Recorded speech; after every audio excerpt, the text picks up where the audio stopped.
ఎండలను దండేస్తామా, వానలను నిందిస్తామా,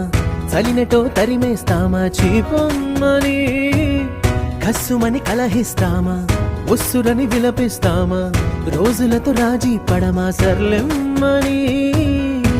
సాటి మనుషులతో మాత్రం సాగనని ఎందుకు పంతం, పూటకొక పేచి పడుతూ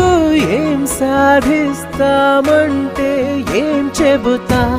ఎక్కిళ్ళే పెట్టి ఏడుస్తుంటే కష్టం పోతుందా కదా, మరెందుకు గోలా,